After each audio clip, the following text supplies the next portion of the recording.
잠언 16장 18절 말씀 함께 읽겠습니다. 시작. 교만은 배망의 선봉이요 거만한 마음은 넘어짐의 앞잡이니라. 아멘. 망할 때는요 항상 교만이 앞에 있습니다. 사람이 넘어지고 꼬꾸라지고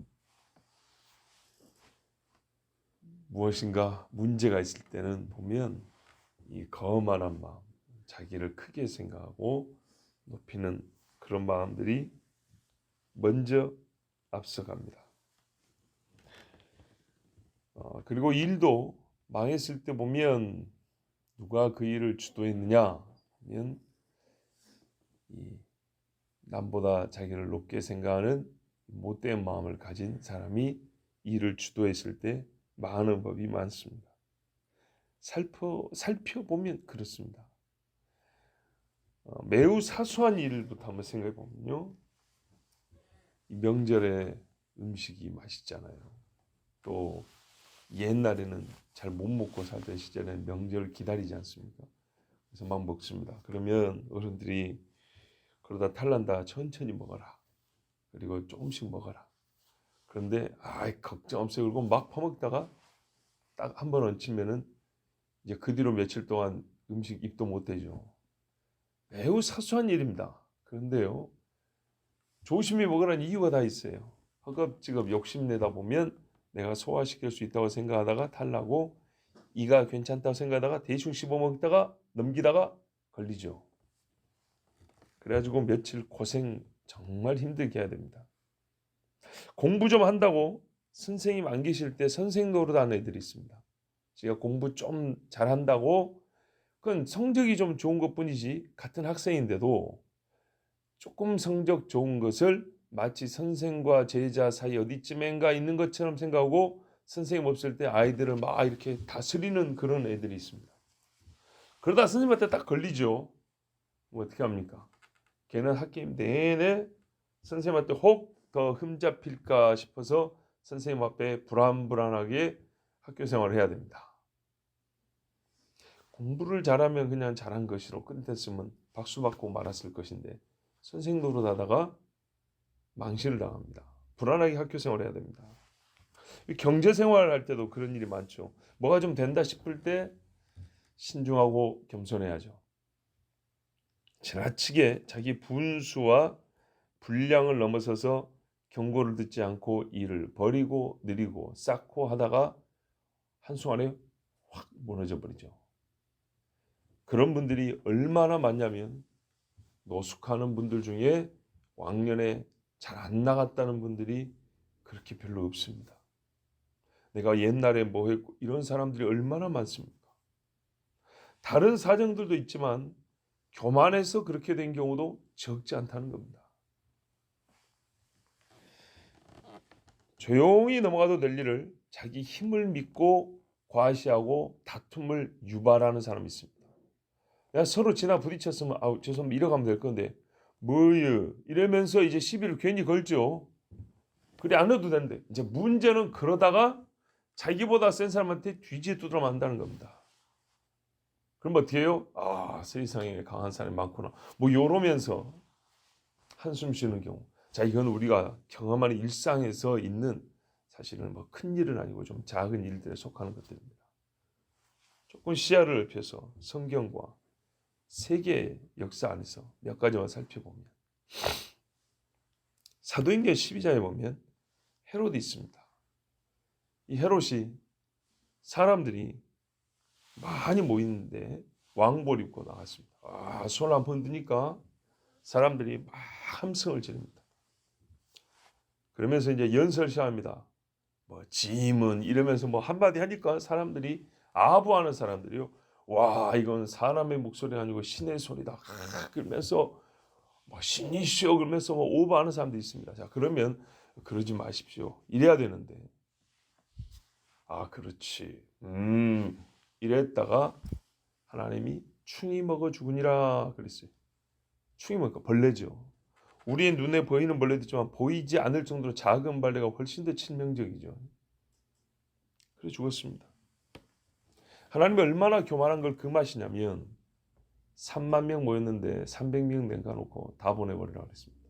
그래서 뭐라 하냐면 혹 그동안에 이 겁쟁이들이 모여놓고도 어찌해서 한번 이기면 내 손으로 이겼다 자긍할까 하여 다 보내라. 그래서 결국에는 300명 남은 자기들이 봐도 이래가지고 뭐 할 수 있겠나 싶을 정도인데 그 사람들을 가지고 미디안의 13만을 없애버리시죠. 하와가 죄를 짓기 전에 그의 마음이 어땠는가 보세요. 늘 보던 선악을 아는 다음의 열매인데 마귀 말을 듣고 나니까 유독 먹음직스럽고 탐스럽고 지혜롭게 하기에 딱 좋게 보이더라. 마음이 달라진 겁니다. 이사야 10장에 보면 유다를 쳐들어온 아수르 사람 이야기 나옵니다. 이 사람은 적그리스도의 예표 같은 사람이고 한편으로는 예언이라고 볼 수 있는 말씀인데 어떤 아수르 왕이냐면 여러 나라를 쳤다는 거예요. 그래서 다 이겼습니다. 다 이겼어요. 그래서 유다에 와서도 하는 말이 그 말입니다. 내가 자기 힘이 세다는 나라도 쳐서 이겼고 돈이 많다는 나라도 쳐서 이겼고 자기 신이 자기를 구원해 줄 거다 하고 그렇게 큰 소리치던 나라도 다 쳐가지고 여기까지 왔다. 그런데 너희가 하는 말이 하나님이 나를 지켜주시리라. 아주 그냥 웃기는 소리를 한다. 한번 너희 하나님이 나를 이겨내고 너희를 지켜준 건 보자.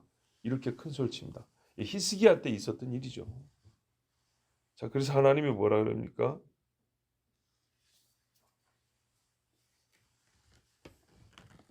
도끼로 찍어버린다 했습니다. 그 막대기에 불과한 것이 자라나니 내가 꺾어버린다 그랬습니다.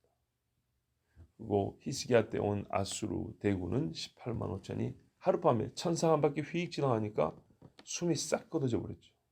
예, 뭐 진공청소기로 뽑듯이 사람 영혼을 지나가면서 싹싹 뽑아내버리니까 하룻밤에 다 송장돼 버렸습니다. 그래서 하나님 뭐래요? 부자가 자기 쌓은 것을 야 이거 갖고 내 이름 뭐 그랬더니 이 어리석은 사람아 오늘 밤에 네 혼을 하나님이 싹 데려가 버리면 그 남은 것이 누구 것이 되겠느냐. 우리가 가진 것도 처분을 잘해야죠. 관리도 잘하고 사용도 잘하고 어디다 쓸 것인가를 정말 하나님 뜻에 합당하게 잘 생각해야죠. 그래서 그 하나님이 아수르 사람들 되면 태워버린다 그랬습니다. 아무것도 남지 않게 없애버린다 했습니다. 여러분 아수르만 그랬나요? 우리가 이런 말을 많이 들었습니다. 세계의 바다는 대영 제국의 것이라 대영 제국의 해는 지지 않는다. 뭐 이런 말 들어보셨죠? 이게 언제적 이야기냐면 100몇십 년, 200년 전 이야기입니다. 200년 전 이야기. 해가 지지 않는 나라 영국을 우리는 본 적도 없습니다. 태어났을 때는 이미 해가 져버린 뒤에 영국을 보고 있는 겁니다. 보십시오. 한때 얼마나 교만했냐면 영국은 해가 지지 않는다 그랬어요. 얼마나 바보 같은 소리입니까? 그 소리 하고 나서 해가 지기 시작하고 불과 몇십 년이 못 지나서 독일한테 2번 두드러 맞았죠. 1차 대전, 2차 대전. 점령은 당하지 않았지만은 독일한테 찍소리도 못하고 엄청나게 두드러 맞았습니다. 자, 그럼 독일은 어쩌냐? 여러분, 1차 대전을 일으켰던 독일은 뭐라고 말했냐면 독일이여 연합하라. 그러니까 독일아 일어나자 이 말이죠. 우리도 가끔 국민들에게 사기를 북돋워서 코리아 막 외치면서 막 하잖아요. 그런 것처럼.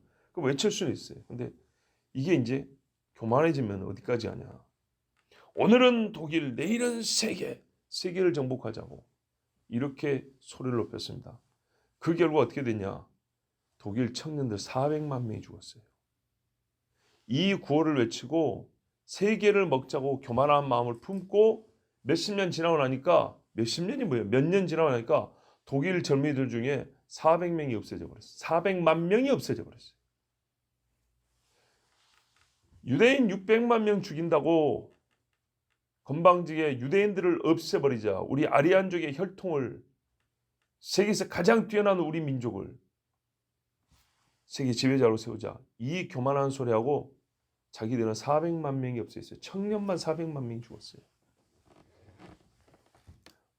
교만의 패망, 패망 앞에는 뭐가 있다고요? 교만이 있다고요. 넘어짐 앞에는요, 거만한 마음이 있다고요. 이 사람들은 자기들의 조상에게서 배워야 했습니다.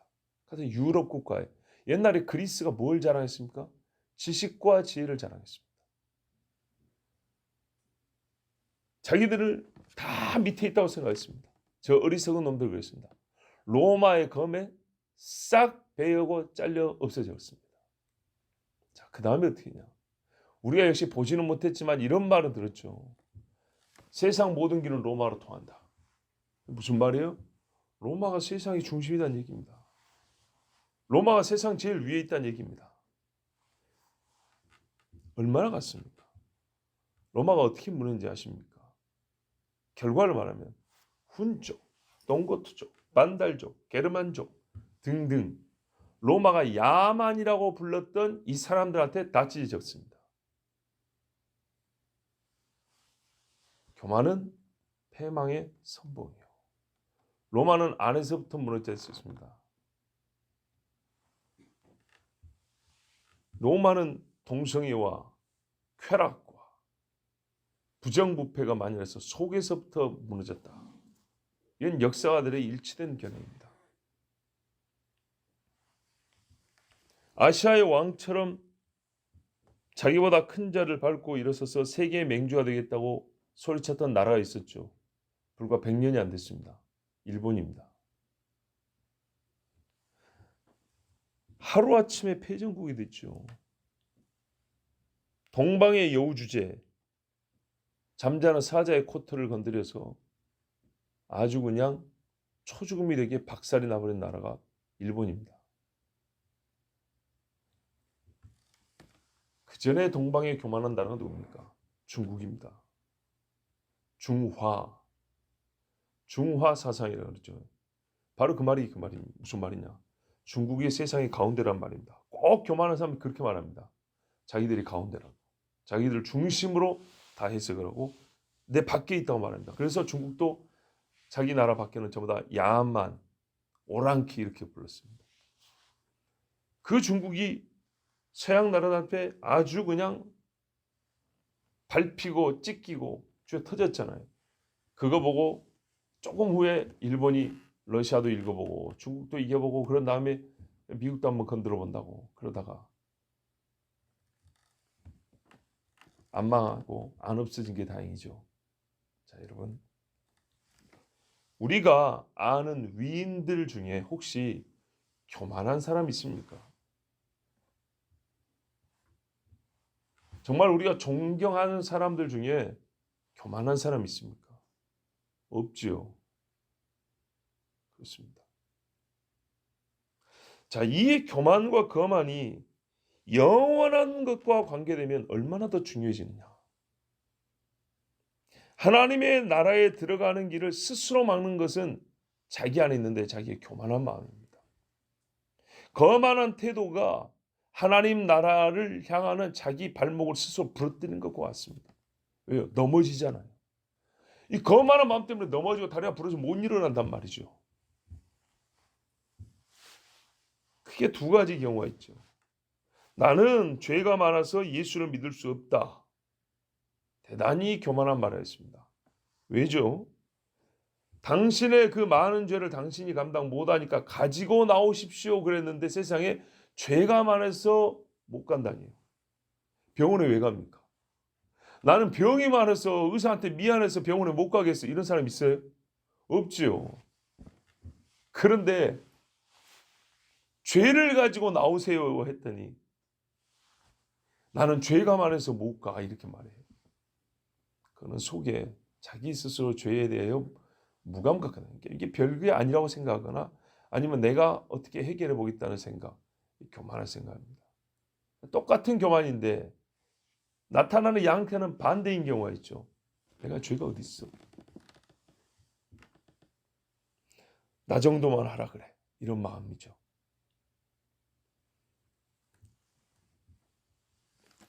스스로 자기 믿음이 대단한 줄 알고 착각하는 겁니다.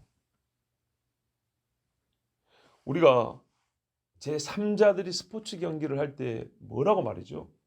길고 짧은 건 대봐야 알죠. 붙어봐야 알지. 혹도 이변도 일어날 수 있어.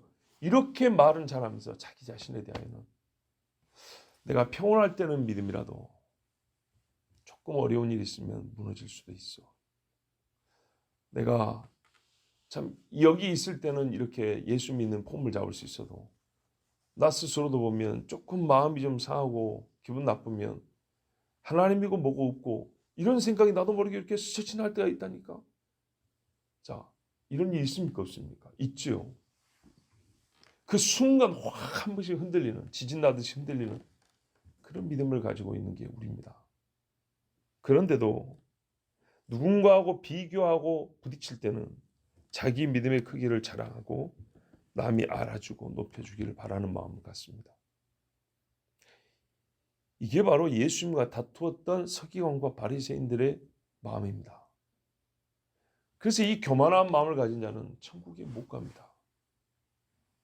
마태복음 23장 10절에서 12절에 또한 지도자라 칭함을 받지 말라. 너희 지도자는 하나이니 곧 그리스도니라. 너희 중에 큰 자는 너희를 섬기는 자가 되어야 하리라. 누구든지 자기를 높이는 자는 낮아지고 누구든지 자기를 낮추는 자는 높아지리라 그랬습니다. 그러면서 이어지는 말씀이 뭐냐면 자기를 높이는 자들에게 화 있을진저 화 있을진저 화 있을진저가 8번 이어집니다.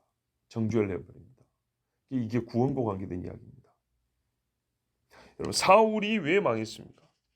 사무엘이 말합니다.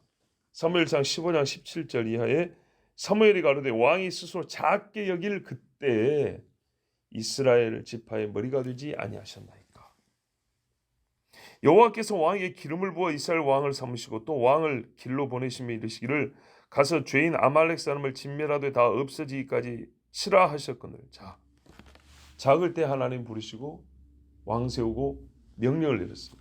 요거를 준행하는 사람이 겸손한 사람입니다. 그런데 어찌하여 왕이 보십시오. 겸손할 때 왕에 대해 하나님이 시켰는데 지금 왕에서 패한다 그랬어요. 그럼 교만하다는 거죠. 이게 사울에서는 어떻게 구체적으로 나타나는가 보면 어찌하여 왕이 여호와의 목소리를 청종치 아니하고 탈취하기만 급하여 여호와의 악하게 여기시는 것을 행하였나이까. 교만하면 이렇게 됩니다. 그래서 천국 못 갑니다. 스스로 작게 여기지 아니할 때 삶 어떤 일을 하냐? 첫째, 여호와의 목소리를 안 듣습니다. 그때부터. 두 번째, 자기 마음의 원대로 합니다. 자기 욕구, 자기 속에서 나오는 소리대로 따릅니다. 사사시대처럼. 그 다음에 여호와 앞에 악인 줄 알면서도 하나님의 판단이 분명히 악이다 했는데도 개의치 않기 시작합니다. 그래서 하나님 앞에 벌을 받습니다. 디모데 전서인가 후서인가 분명히 이런 말이 있잖아요.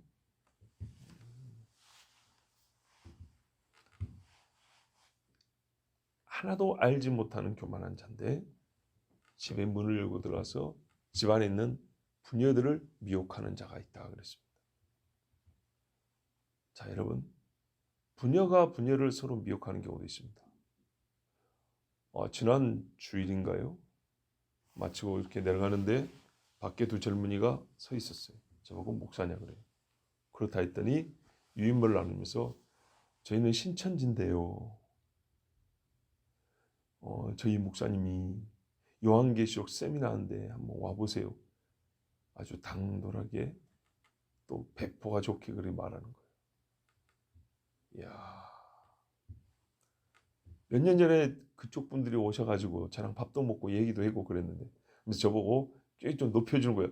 굉장히 오픈 마인드를 갖고, 나는 그런 소리는 잘 모르겠고 오픈은 아닌데 하여튼 그렇게 해서 이야기를 끝냈으니까 당신들에게 더 이상 뭐 할 말은 없습니다.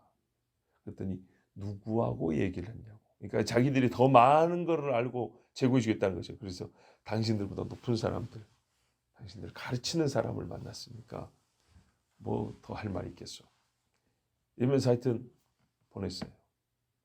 이렇게 가만히 들어와가지고 미혹하는 사람도 있습니다. 그런데요, 이런 교리적인 문제뿐만 아니라 화투치러 한번 가보자. 대낮인데도 여자들끼리 술 한잔 하자. 자, 이러면 어떻게 되죠? 가정이 큰일 나겠죠. 악한 동무들을 찾아갑니다. 왜 지금 이 말씀 드리냐? 사원부엘이 이렇게 책망할 때 사울이 그 교만한 마음을 갖은 사울이 뭐라고 핑계를 댔냐? 사울이 사무엘에게 이르되 내가 범죄하였나이다. 내가 여호와의 명령과 당신의 말씀을 어긴 것은 내가 백성을 두려워하여 그 말을 청종하였습니다. 자, 교만한 사람인데 뭐 어떻게 했냐? 사문 겸손한 것 같아요. 왕이 백성의 말을 듣다니요. 이거는 어떤 범죄에서 이해되냐? 교만해지면 사람이 하나님의 말씀이 아니라 사람을 의식하게 된다. 이런 범죄에서 해석해야 되는 거예요. 왕이 겸손하게 백성의 말을 들었단다. 이렇게 보면 안 되는 거예요.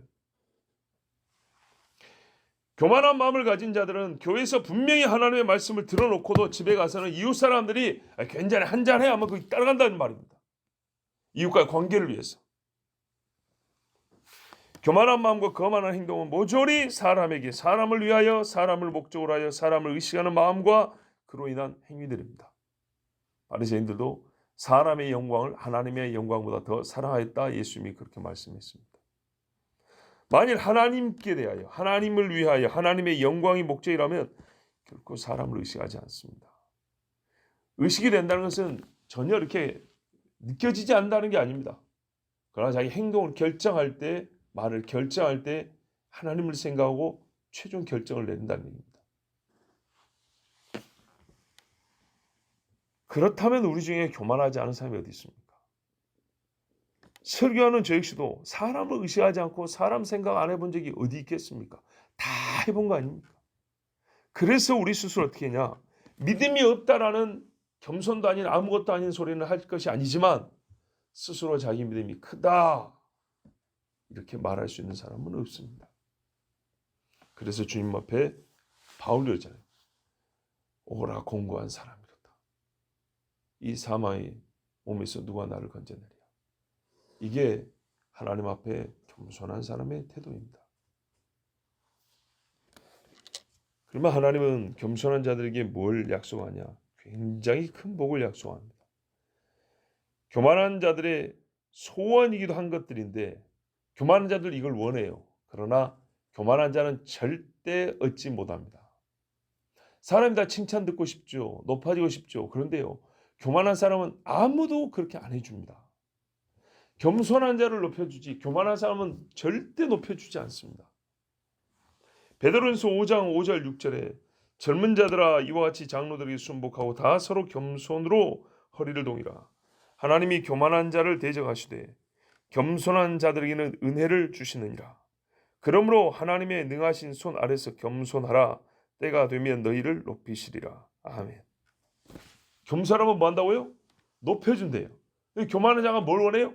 높아지는 걸 원해요. 근데 교만하면 안 높아진단 말이에요. 낮아지지. 겸손하면 하나님이 높여줍니다. 스바냐 2장 3절에 여호와의 규례를 지키는 세상의 모든 겸손한 자들아. 자, 여기서 나오죠. 하나님의 규례를 지키는 사람을 겸손이라 그래요. 자, 겸손은요. 그냥 낮추는 게 아니고요. 하나님의 판단에 자기의 판단을 복종시키는 겁니다. 하나님의 뜻에 자기의 뜻을 굴복시키는 게 참으로 겸손입니다. 그래서 예레미야 보고는 뭐냐면 너는 아이라고 하지 말라 그랬어요. 가기 싫으니까 나는 아이라서 못 갑니다. 자꾸 이랬어요. 그러니까 하나님이 누가 너 보고 아이라냐. 너는 아이 아니다 이렇게 했어요.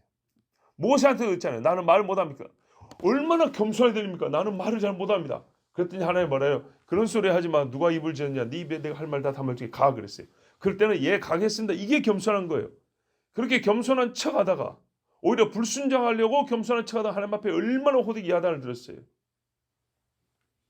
여호와의 규례를 지키는 자, 하나님 말씀을 지키는 게 겸손한 거예요. 너희는 여호와를 찾으며 공의와 겸손을 구하라. 공의를 행하는 것, 이게 겸손한 자들 하는 것. 너희가 혹시 여호와의 분노의 날에 숨김을 얻으라. 환난 때에도 겸손한 자들은 하나님의 말씀 지키는 자는 하나님 어떻게 해요? 숨겨준대요. 이사야 57장 15절에도 지존무상하며 영원히 거하며 거룩하다 이름하는 자가 이같이 말씀하시되 내가 높고 거룩한 곳에 거하며 또한 통회하고 마음이 겸손한 자와 함께 거하나니.